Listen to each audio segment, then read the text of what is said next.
China is reaffirming its climate ambitions as COP30 gets underway. The country has unveiled a new target to expand its wind and solar power capacity to 3,600 gigawatts by 2035. That's more than 6 times than the level it had in 2020. My colleague Lucy Ray begins our story in the deserts of Inner Mongolia, where vast solar farms are turning sand into sources of power and even life. In the Khobor Desert, China is trying something bold, planting solar panels to heal the land. In many places, solar panels are about cutting carbon.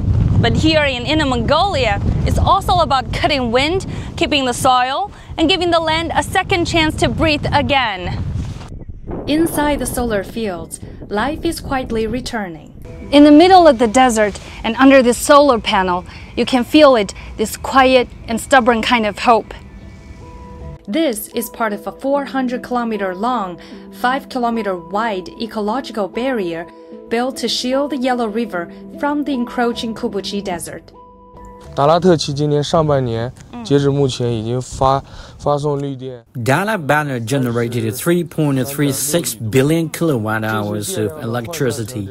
That's the carbon equivalent of cutting 2.77 million tons of emissions.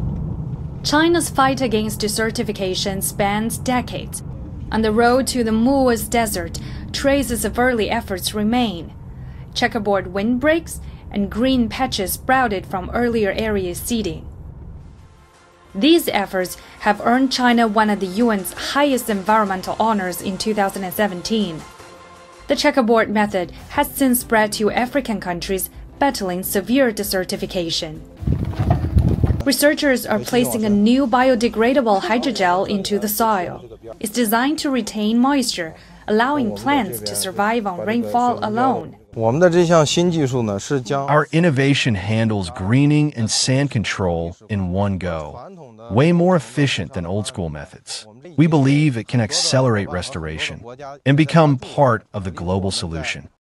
Across China's arid and degraded lands, green is returning, step by step, year after year.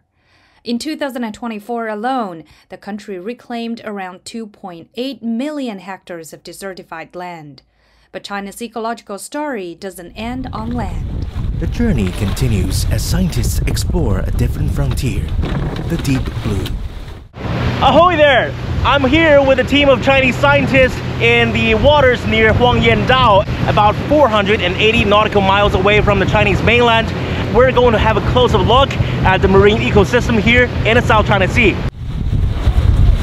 Huangyandao has long been a traditional fishing ground and a safe harbor for Chinese fishermen.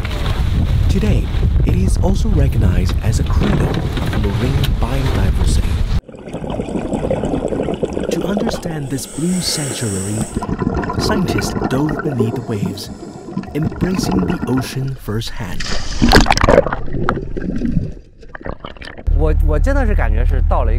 It felt like stepping into another universe.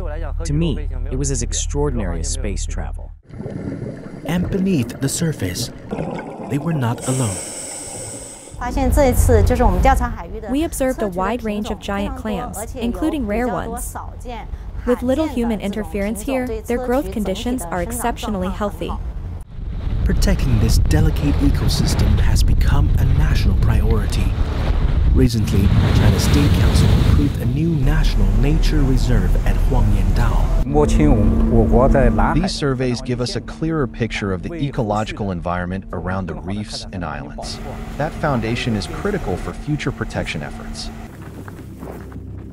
Whether it's new life sprouting in the desert, or scientific expeditions venturing into the deep blue, each reflects China's concrete actions in tackling climate change. China stands ready to play a positive and constructive role, working with all parties to support Brazil's COP30 presidency and to inject stability and momentum into the global climate process. China's journey toward harmony with nature continues. The Ministry of Ecology and Environment says the country will keep working with other nations especially in the global south, to foster a greener and more sustainable future for all. Sun Tianyuan, CGTN, Beijing.